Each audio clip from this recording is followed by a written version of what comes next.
Welcome to this fireside discussion about the risks to maritime and energy security. We're very, very lucky to have two distinguished former military officials. General Joseph Votel is a distinguished senior fellow on national security at the Middle East Institute. He retired as a four-star general in the US Army after nearly a 40-year career, during which he held a variety of commands of positions of leadership, including most recently as commander of US Central Command CENTCOM from March 16th to March 2019. In his role at CENTCOM, General Votel oversaw military operations across the region, including the campaign against ISIS in Iraq and Syria. Before CENTCOM, General Votel was commander of the US Special Operations Command, SOCOM, and the Joint Special Operations Command, JSOC. He was the commander of the 75th Ranger Regiment when they deployed to Afghanistan in 2001 and to Iraq in 2003. Vice Admiral Kevin Donegan served as the commander of the US Navy's 5th Fleet and commander of the 32-nation Combined Maritime Forces in the Middle East. In the Pentagon, he served as Deputy Chief of Navy for Operations, Strategy, and Planning, leading the development of the US Maritime Strategy, and was the service lead for the guiding strategy for the Department of Defense. Vice Admiral Donegan was Director of Operations for US Central Command, where he managed combat and other operations for all US military joint forces in the Middle East. We're so lucky to have you, so thank you so much. A topic that I thought would be really interesting to address, and it's a broad topic, is in light of the Russian crisis, Gulf energy output is more coveted than ever before, and an emboldened Iran makes shipping even more precarious. What are the various scenarios that threaten shipping and energy output? Well, thanks, Barak. It's a pleasure to be here and enjoying the conference remotely. Hopefully, next time around, we'll all get together and be able to do this in person. I think we all long for that to happen soon in all our lives. I think maybe to just set the stage a little bit, for the dialogue is to talk a little bit about what you just described. What is the real threat to free flow of commerce in the region, and what's changed? So when you look at that, a fair amount has changed, and therefore, and it's changed in terms of relationships, but it's also changed in terms of capabilities and such. So clearly, the number one destabilizing factor or potential factor to maritime commerce is going to be Iran and the capabilities that they have.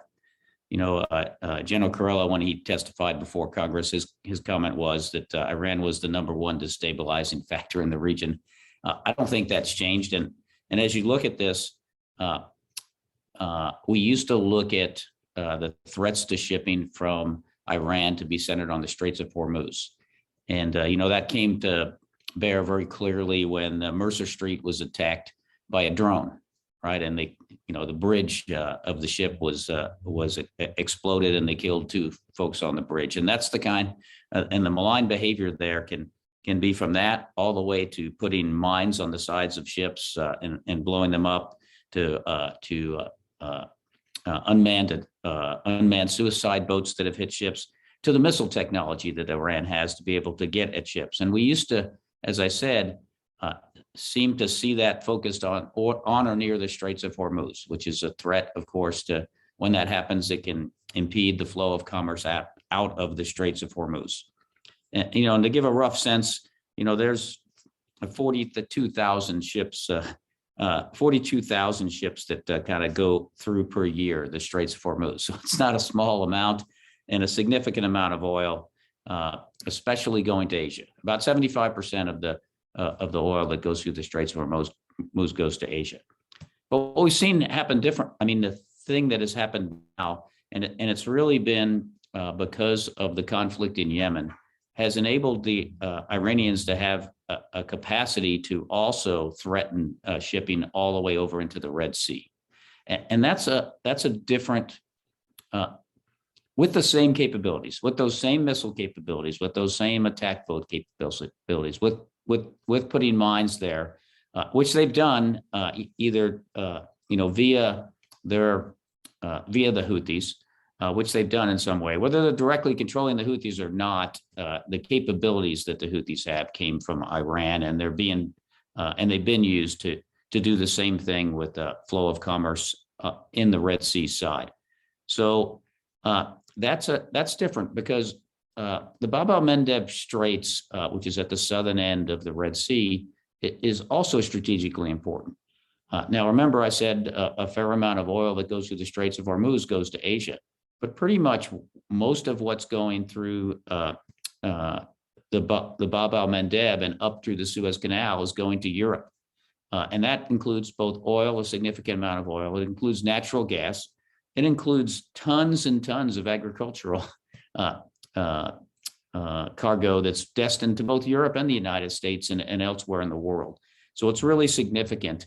And now that Iran has the capability to influence on both ends, it's changed the game a little bit. I won't go into great detail, but just before we flip it over to General Votel, some other things have been significant changes too. One is in the U.S. presence in the region. Clearly, we're seen as leaving the region for different reasons. We can talk about whether that's true or how much or not.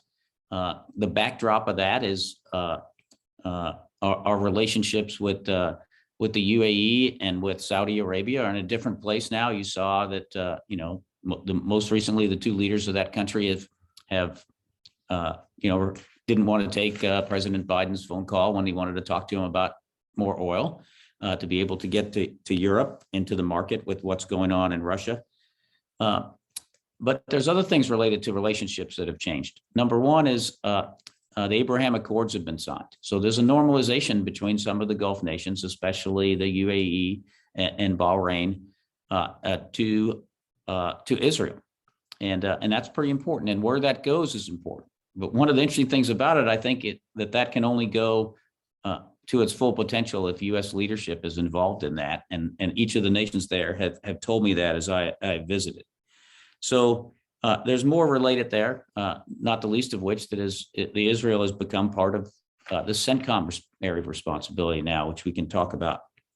But I'll finish with saying that one of the things that hasn't changed, so if we say that the capabilities have expanded geographically at least, and from a technical side, and if we talk about the relationships being different in the region now, which make it somewhat harder to pull coalitions together, the one constant in all of this is that we have still remaining in the region U.S. Fifth Fleet, which also serves as Naval Forces Central Command, and that fleet runs maritime coalitions that are solely focused on free flow of commerce, and it's quite a complex organization.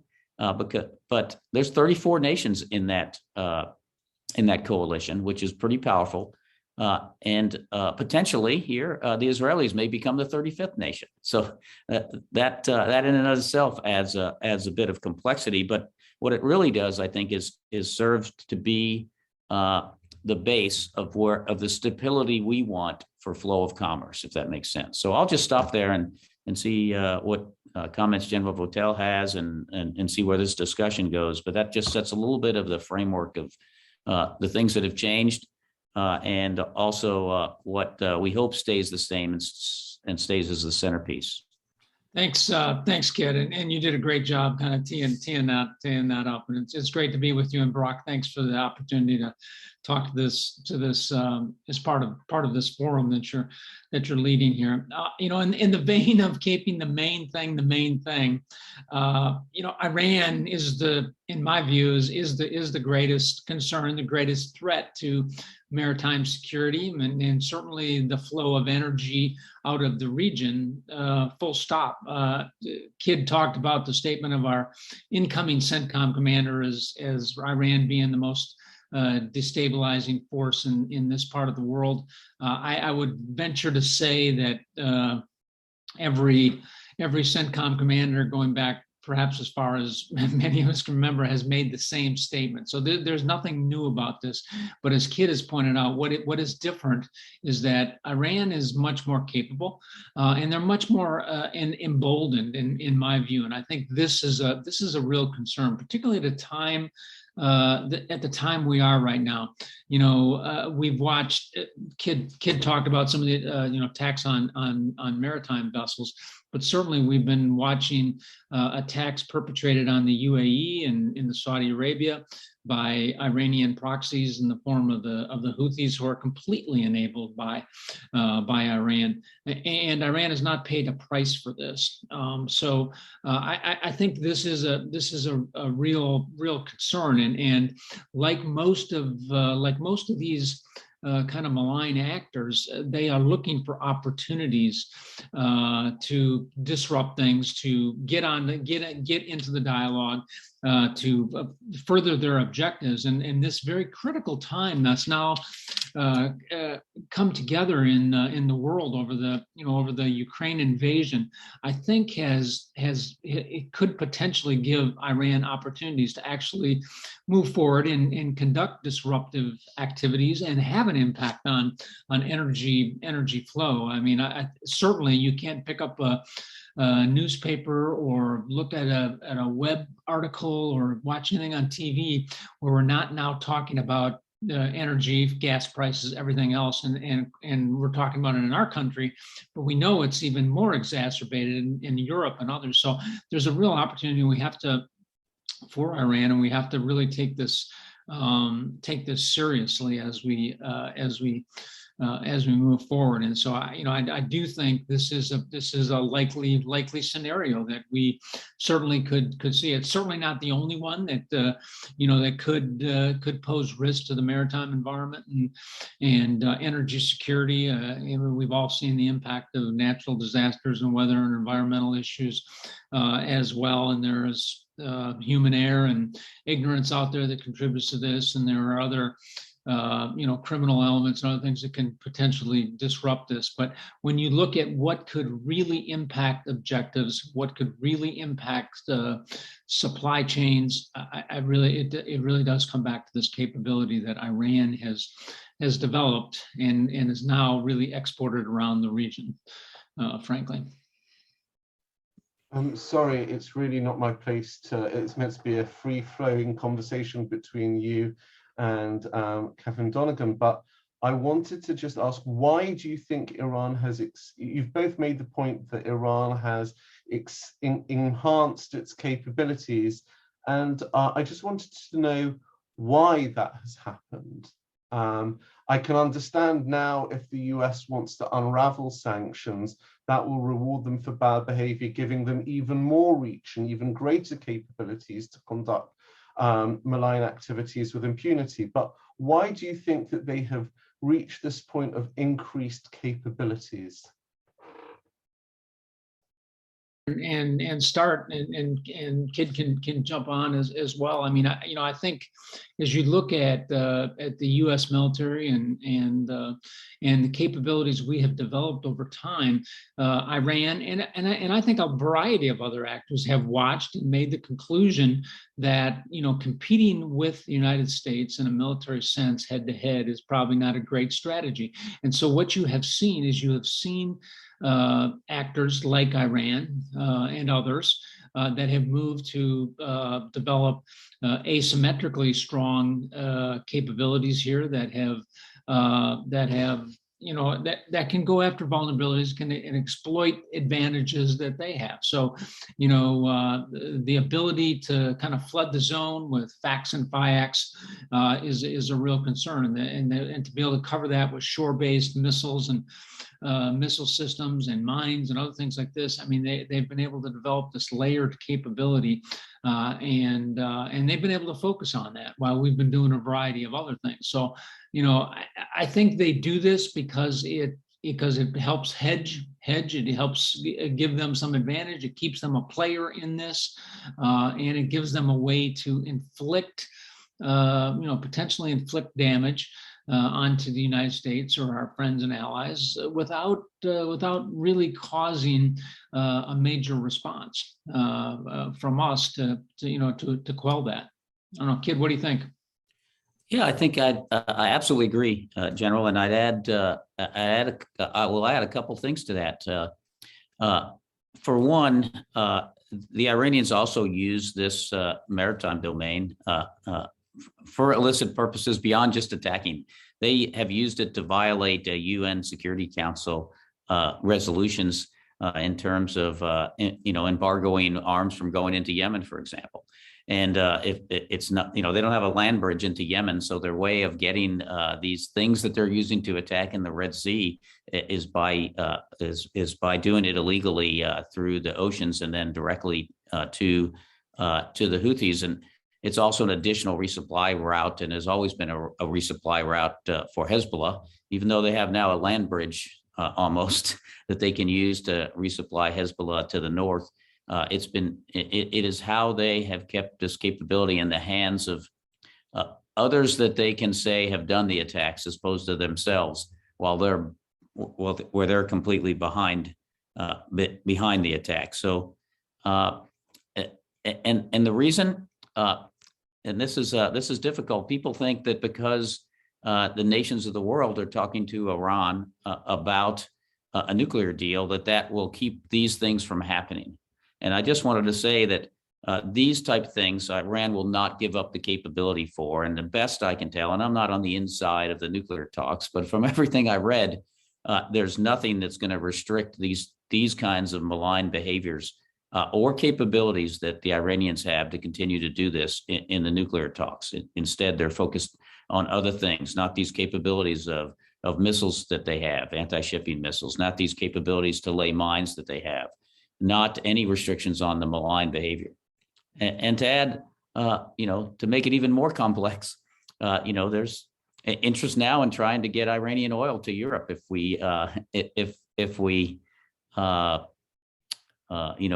the world decides that they want to cut off the oil that's coming from and gas that are coming from Russia. So a lot of complexities in it right now. But make no mistake, Iran will not give up these capabilities that you just talked about that they have, because to them it's absolutely what they have to and it's not attack the U.S. They've used this to attack in Saudi. They've used it to ship illicit weapons into Bahrain to cause disruptions there. They'll use it wherever they can. They use the maritime to move these weapons and these lethal accelerants into these places that can do damage. What Kid is kind of talking about here, I think, and many of our listeners, I think, have heard people talk about it. There's this so-called gray zone conflict, and these capabilities which Iran has really do allow them to operate in this so-called gray zone between, that exists between normal, healthy competition, commerce exchange between nations and open conflict. And it's in this area where these kind of capabilities that they possess, working with proxies, doing low visibility lethal resupply to them, enabling these capabilities, harassment in the Gulf or in the choke points, exercises and other things that demonstrate their capabilities. These are all ways that they foster their objectives and their strategy, and they do it at a level of competition and at a level of activity that keeps it from moving into open conflict. And so, in my view, certainly the waters of the Middle East is a canvas for gray zone activities, and in many cases it extends to the land domain as well.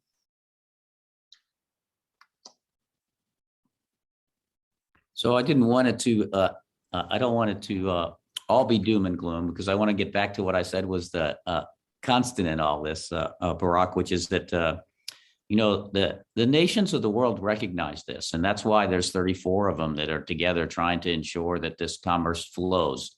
The objective there that the Fifth Fleet Commander has, and it's Brad Cooper now, is to build coalitions, and he has multiple different coalitions. And that's really interesting because every nation doesn't want to do exactly the same thing. They have different national interests. So the way these coalitions have been constructed is so that the countries can participate to the level they want in the areas that are most important to them. But the one common denominator in all this is flow of commerce being unimpeded, right? Because that's so important to all our nations. And that includes China and Russia, to be frank. So having goods be able to move freely is super, super important. I wanted to mention that the threats a little bit about the capabilities that are changing. Before we used to worry about harassment from Iranian fast boats and such. I think it's important to realize that they have now ratcheted up their capability to really include sophisticated missile technology that can go after boats, and also capability that they can deny, and that's drones. We're really seeing the use of drones be used not just to attack targets in Saudi Arabia or more recently that we saw happen in the UAE, but we're seeing it happen in the Maritime. And that is to do exactly what General Votel said. Look, if there's a small drone that attacks a ship's bridge, you can say, hey, well, I don't know where that came from, So in terms of the stabilizing piece, I think there's some interesting catalysts that we have now. For one, despite what you saw on television where maybe the president didn't want to talk to maybe the leaders in the UAE and Saudi didn't want to talk to the president. It was just 2 days ago that the Fifth Fleet commander is having a meeting with the head of the Saudi Navy about how to patrol these waters and keep them safe. So the understanding from all nations, no matter what's happening on the political spectrum, that this is important to everybody's economy is rock solid. And when I say 34 nations, I'm talking about all the way to Japan and Korea participating, right? And to be frank, China participates in patrols. They're just not part of these coalitions to do the same similar thing. I wish they would be part of the coalitions because it actually, would advance them. And I think we'll see. We had the most recent addition to the coalition was Egypt. And I think we also heard that the Israelis through Bahrain, that Bahrain was going to allow an Israeli officer to be on the staff there, or be an LNO, a liaison officer to the maritime coalitions right there in Bahrain. So you can see what this is attempting to do is promote a united front of how important flow of commerce is, and put some skin in the game that these countries are willing to join these coalitions and prevent these bad things from happening. Yeah, so I think the way you have to look at this, and I really agree. I like how Kid laid that out here, is that I've been talking a little bit about this gray zone competition that we have ongoing, or conflict we have ongoing here. But one of the really great asymmetric capabilities that we have is, in fact, these partnerships. When you look at the people that line up with the United States and with our allies in the regions, it's a long list. You heard 34 countries and growing, frankly. And when you look at a country like Iran, it's a much shorter list, and that's really important. It's a really important thing for us to appreciate and to kind of continue to sustain. So one of the key tasks for us moving forward is to continue to keep our coalition together, to keep people aligned. We won't agree on everything, as we've kind of alluded to in the discussion here, and that's the course of normal business. But if we can agree on the big things, like the importance of commerce flowing out of it, the importance of freedom of navigation in this area, and though that's absolutely essential. I really think, as we watch things unfold in Ukraine here, that there are some big lessons that we ought to be taking away from this. And one is the one I just cited: the ability to keep people together. Our own information campaign and how we talk about our objectives, things that our objectives and our strategy for the Gulf, and as well as how we talk about the threat that is posed by Iran, are really important aspects, and we have to engage. And this is the way we engage in the gray zone here. And may I just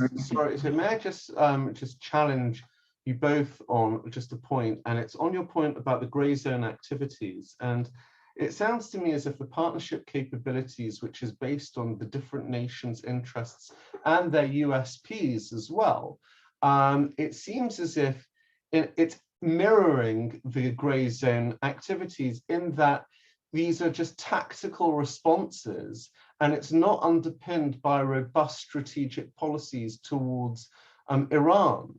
So it's, in a sense, conflict management as opposed to conflict resolution. And within the framework of that conflict management, Iran is becoming increasingly emboldened. So, you know, on one hand, it is a positive thing that all these nations are gathering together, but it's as if you're addressing the symptom of a disease rather than the disease itself, the cause.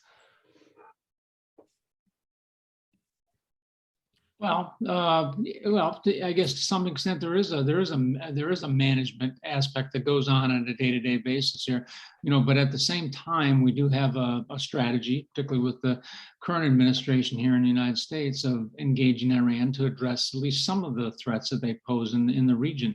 And these provide, you know, this is a strategic look here. I would agree with you. We have to do a better job of articulating our broad strategy on this.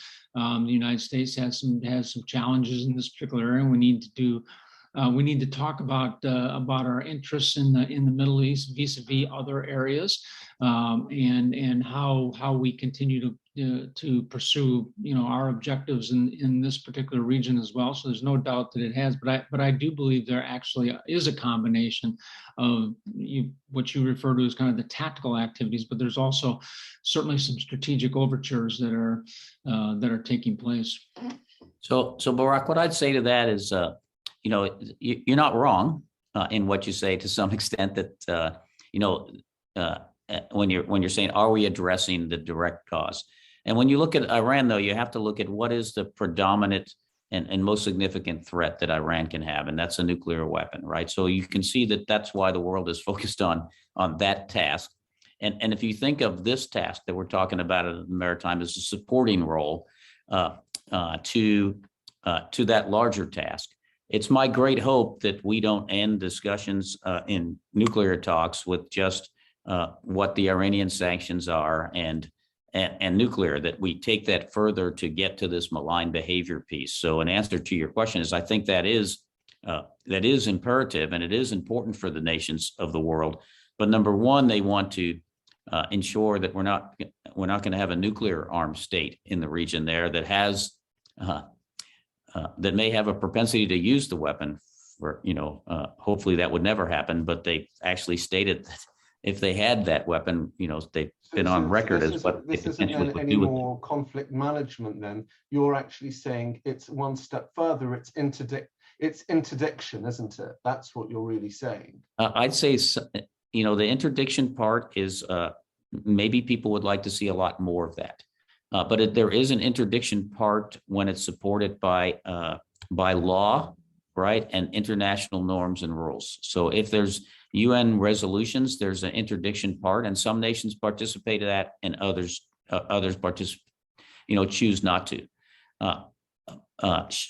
We'd love to have more nations that were willing to be a little bit more aggressive, but we're happy to have the nations that exist. But I do agree that it's not necessary. You know, these coalitions happen, and they're not tied to some negotiation that's going on with Iran amongst all these countries. That's not happening.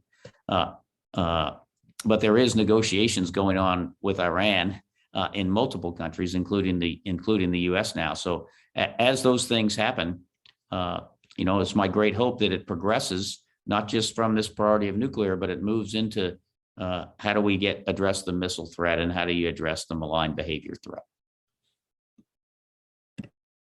Yeah, I agree, Kit. I think you laid it out exactly right. I mean, the nuclear discussions can be a platform for more that comes, and that can be done at the strategic level. And I'm not part of that discussion either, and never really have been.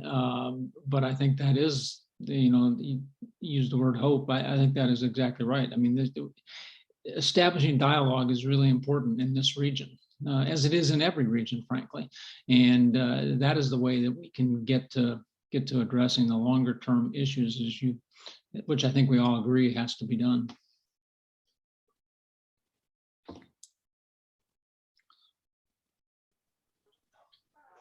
Should we open it up? I'm sorry, I was on mute there, Barak. What I was going to say was, you know, what you say is really, you know, I think we need to address a little bit more directly. What you discussed is somewhat true. We have seen that we can have these talks with Iran, and they completely separate this other behavior from those talks. They continue to do and advance and even launch attacks when these even talks are underway. They view this as being the world hasn't pushed back hard enough on them related to this, and I think we tend to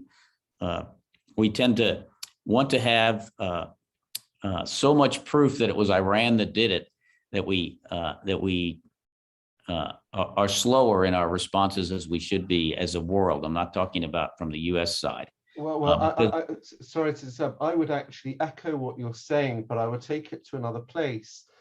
It's not simply Iran that is making these distinctions. The Obama administration was the first to make this distinction. When you looked at the JCPOA, it had a very siloed approach between distinguishing. It was seeking to isolate, abstract the nuclear issue and ignore terrorism. There was a gray area. Does ballistic missiles fit into that category or not? Or human rights abuses? And there wasn't an overarching organic approach that it's precisely a human rights abuser that is going to conduct acts of terrorism, that is going to be a proliferator of nuclear materials, and is going to have a nuclear aspiration ultimately. And the problem is that the policy toolkit is too limited for this comprehensive overarching approach. And we end up, in a sense, we end up in a less than ideal situation as we went back before in an operational manner, reacting rather than strategically setting terms of engagement.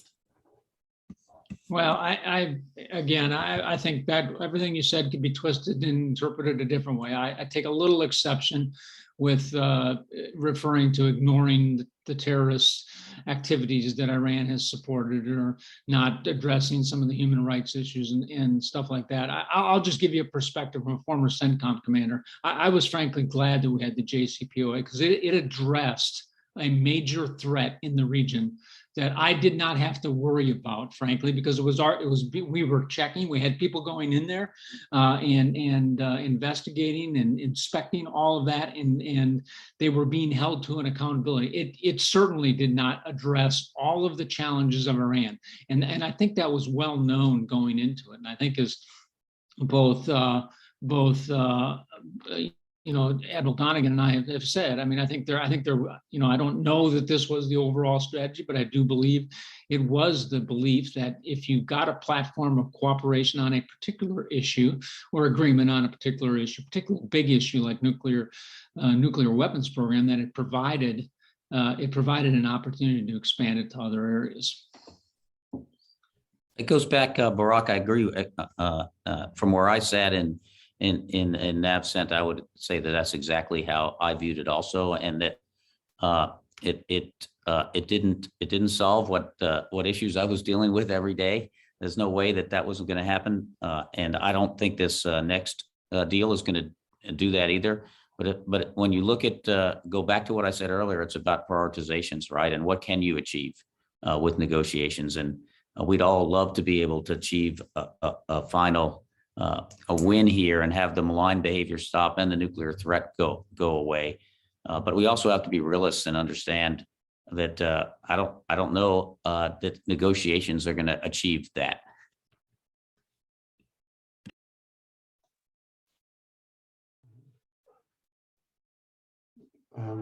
General Votel, do you have anything to add to that? I don't think so. I think said my piece here in terms of this. I mean, one of our listeners has posted a question in the chat here, and talks about the idea of kind of going for the jugular here, and that seems intriguing, and I mean, in many ways this would be important. I think, frankly, I've written recently that with some of the facilitation that Iran does to the their Houthi partners, and the subsequent attacks that have taken place, like the UAE and Saudi Arabia, that we ought to, an option we ought to consider is how do we shut down stuff that's coming out of these ports. That's a big decision, and it will take a lot of resources and take a lot of commitment to do that. And as Kid said, this is, I think, very much a discussion about priorities and what we're willing to put across to address these things right now. I do think, though, we have to be careful in making some of this discussion. When you're saying the we and strategies, I want to make sure we're not talking about it as a U.S. strategy. I really think how this is handled has to be handled much more broadly than that. There's the regional piece to this, the nations that live there. There's a global piece because commerce, all of the nations of the world have a stake in the flow of commerce here because of the energy resources and the other things that move in and out. And I think this strategy related to Iran and this kind of behavior in the maritime, I think there's other avenues that can be more aggressive. I think we have to be less. I think we need not to be restrained in calling it what it is. When we know Iran's involved in it, that should be called out. We shouldn't talk about it as something different. We know Hezbollah is Iranian-backed. We know the Houthis are Iranian-backed. We oughtn't tiptoe around those issues. We should be very clear about them and hold Iran accountable in the global stage when those actors do the nefarious things that they do in the countries that they work in. And I think that will go a long way towards showing Iran, the world, what Iran is really doing and not tiptoeing around it. So I think that's going to be really important. And especially if we're going to start easing sanctions on Iran, we should, down the road, ensure that those sanctions are relieved when we see some of this behavior reduced. I want to just reinforce what Admiral Donegan said here in terms of this calling things out. I mean, I think we've seen over the last several weeks some very skillful use of how we've taken intelligence information and been able to use it in the public domain to highlight the activities of Russia and Ukraine and some of their posturing and other things they're going to do. And I do think we have to be aggressive in this. And this is an area where we can compete better. Frankly, our strategic messaging, our constant flow of information about what is happening here, I think is a really important aspect of addressing this particular threat. I couldn't agree more with that. I think that's I think that's natural, and we shouldn't be shy about it. Even when we're in negotiations, we should be clear when these things happen that they're going on, because so the world can know. And I think not just the U.S. but others can participate. And going forward, I think there's a few catalysts that we want to take advantage of. It shouldn't be lost on anyone now that that you have some normalization with Israel now, and so that's interesting because they see the Gulf nations and Israel sees Iran as a threat. They have that common view that Iran's a threat, and there's some things that they want to do. So, Barak, you've recently seen the Israelis and other nations of the world line up in the Red Sea and do a maritime exercise there with Israel participating and Egypt participating, and I think that is a big deal. You wouldn't have seen that in my time. Definitely, you wouldn't have seen it. I would have never envisioned that the Israelis would be participating with the Gulf nations in a maritime exercise. Ensuring flow of commerce, but also specifically making sure that the Bab el-Mandeb all the way to the Suez Canal piece remains open. Big steps, Barak, that we shouldn't take lightly, and we should figure out ways. And I know that NAVCEN is doing this. Figure out ways to add add energy to that, to grow it faster and sooner. And then it'll, as that grows and as that becomes more real, it makes it much more difficult for Iran to do this, because as General Votel said, as you can choke off their ability to move their goods through this corridor, it becomes much more difficult for them to move things. Now they have to switch to air or find an alternative land approach. And when you switch to air, it's easier to get at that and keep it from, and certainly things can't move in bulk. It's a really interesting point you just raised here about sort of Israel's involvement in the region. But then the question becomes, could that, the law of unintended consequences, could that lead to escalation in the region, in that Iran may overreach? Suddenly there's the foreign, even demonic presence, the little Satan in their midst. So could that lead to them overreaching, as they have done against maritime vessels in the past? And then with Israel feeling that it has greater latitude, greater autonomy now, that will perhaps spurn a response. So, well, I think there's always a possibility for unintended consequences, and we have to really take that into consideration. And so I do agree with the tone of the discussion here so far, that the inclusion of Israel into the CENTCOM area responsibility and these improved relationships that we've seen with the Gulf countries, I think these are very positive developments, and they're really significant opportunities for us to build on. It's important that we don't take this lightly, that we go into the activities we're doing with careful planning, deliberate planning, with clear understanding of what the objectives and the expectations are as we do this, so we try to minimize the opportunity for the unintended consequences that can fall out of this. Frankly, I think showing strength, frankly, to states like Iran almost always works in our favor, frankly, and I think demonstrates that we are strong and united. That's why I kind of come back to this idea: keeping people aligned is really, really important. Keeping people communicating on the same themes is really important. Pursuing capabilities that are complementary of each other in the region is really important as we move forward. And this is, frankly, something that's been a challenge for us for a long period of time. And now we have, I think, another opportunity before us to address some of these issues, and I hope we take advantage of it. Barak, I see it as there's always a chance, as General Votel said, couldn't agree more, that there's an unintended consequence that escalates. However, a couple things that serve to keep those things from happening. Number one is communication paths open. And we have more communication paths open with Iran now than we've had in a long, long time. So that's number one. So when something does arise, there's a way to, at least ensure a dialogue is ongoing. The second thing is the basis for Israelis' involvement is the Abraham Accords. It's a pretty defined document. It's not meant to be offensive. Quite the contrary. It talks about cultural, talks about economic, and from the military side, it's focused on defense, and that's a big difference. It's not focused on offense. It's focused on what we just talked about. It's focused on ensuring that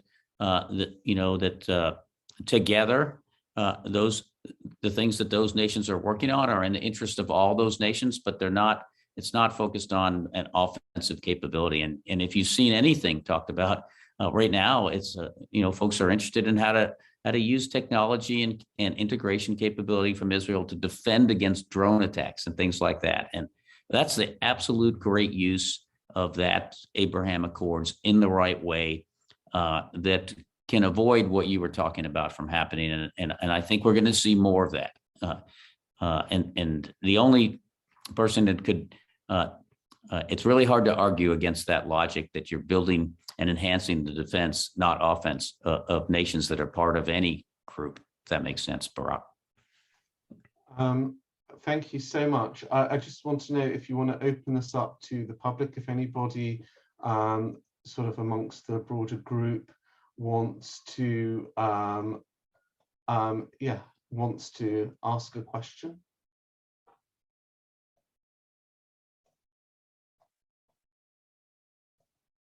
Sure, I think we're happy to take questions.